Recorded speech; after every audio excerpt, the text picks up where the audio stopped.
حزب شیوعی لسر لیدان و کشتنا روزنامه‌وان لسنور پارێزگاها دوک بەیاننامەیەک دەرکرد و هۆشداری دایە دام و دەستگێن حکوومەتێ لەسەر بنپێکردنا مافێ روزنامه‌وانان و ئازادیا ڕادەربرینێ لە دەڤەرە بەهدینان دەمبەرداژی ڕێڤەبەریە ڕەوشەمبێری و هونەری لێ دوک لێ دژی vê بەیاننامێ هەلویستێ خوا دەربڕی دەرەخستنا بابەتیش مەودایەویش قەوارێوی و سەپاندناوی سەردەڤەرێکێ و گونەهبارکردنا دەسەڵاتداریاوێ دەبێت چیا حکومی بیت چیا حزبی بیتن ئەvە کارێکی ڕەوانینە الهەمی جها چل vê deverê çil vî bajêrê çil bajêrekê dî çil welatekê dî ev zêde gaviye çet bin bes nayê de girêdanib پروسا وی ولاتی و یا دموکراتیتی حزب الشيوعي تلويسة خدا يا روحنا ابدا ام قال هندينين كو ام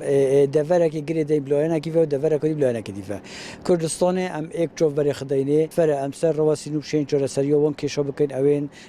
بيتا اگريت هندوتيجيه بري روزنامه وانا چونكه ام بينين روزنامه وان اكش انجي راگهاندن آزاد اك شنگستن اوکريان دموکراسيته اوجي بيتا مدرسه دموکراسيته البرهندي مع بيانا إنه درفا. بدن توش قبيلنا كمشكلة ما تشا همي مشكلة جواكينا. شارازه جی د بوارن یاسا روزنامه‌وانی دا دبیجیتن نابیتن هر کسو لدف خود دست درجی بکت سر روزنامه‌وانانو. دوید به یاسای ماف بهتا ورگرتنو ستاندن.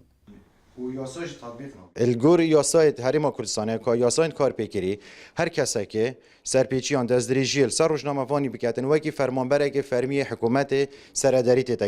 دیدگلی تکرینی که حتی که سزایش بلی که زیاندان بیتنیان غرامی وانا بیتن اتیت زندان کرینجی آنکو روزنامه‌وان یا میدیاکار وکی فرمانبره که حکومیه هر کسی که دزدریجی بکت سر پیتویه چتاد برانبر دادگاه و سزای خوار بگیریدن گەلک جاران ژالیە جەماوەری و حیزبان و ڕێکخرا و ڕۆژنامەوانان و خڕڤەبوون و خۆنیشاندان هاتینە ئەنجامدان و بەیاننامە لە دژی کوشتن و لێدان و تیرورکردنا ڕۆژنامەوانان بە هاتینە دەرکردن لێتانە ژێ ڕۆژنامەوانە تێنە لێدان و کوشتن بەردەوام ژی ڕۆژنامەوان گازندەیە هەرەشێن جودا دکە لەسەر ژیانە خۆ و لەسەر زێدەبوون و هەبوونە وان حالەتان عەبدوسەمەد ڕێکانی ئێنارتی